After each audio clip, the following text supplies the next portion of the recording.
Chapter 1. Lois Phillips rested her knee on the toilet seat in the tiny bathroom and fed the slender fishing line through a small hole cut in the window screen.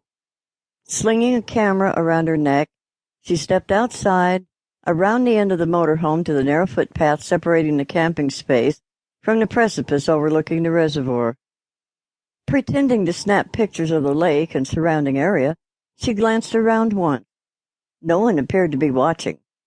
Letting the camera dangle on its strap, she quickly pulled a nearly invisible nylon fishing line down the back of the rig, stretching it across the path. Looping the line around a tree, she tied it with a slip knot about a foot off the ground. It took only seconds to pull a little slack in the line, lay it flat on the ground, and cover it with a thin layer of loose soil and brush. She stepped back, framed a picture of the lake in the camera lens, and glanced down at her work. The line was virtually invisible. Harry sauntered along the footpath, stopping from time to time to admire the view from his vantage point high above the reservoir. Like scenes from a movie, small speedboats raced on wings of water, turned white and thrown high in the air as the boat skipped across the surface of the lake. Screeching gulls provided the soundtrack as they swooped and dived in their quest for scraps tossed by children on the shore.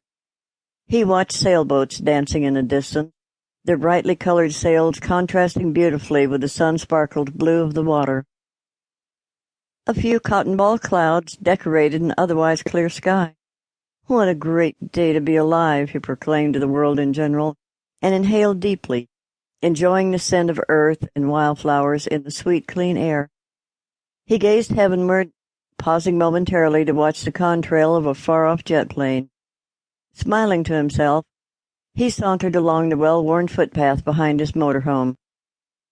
The nearly invisible fishing line jerked up so suddenly that Harry only had time for one quick gasp of breath before he found himself spinning in the air, bouncing against rocks and trees as he tumbled uncontrollably down the steep slope toward the water 60 feet below. He grabbed desperately for handholds on the rocky slope, but the scrubby brush was too flimsy to do more than temporarily slow his wild ascent. One low-hanging limb held just long enough to swing his body around and slam his head against the boulder. Harry was unconscious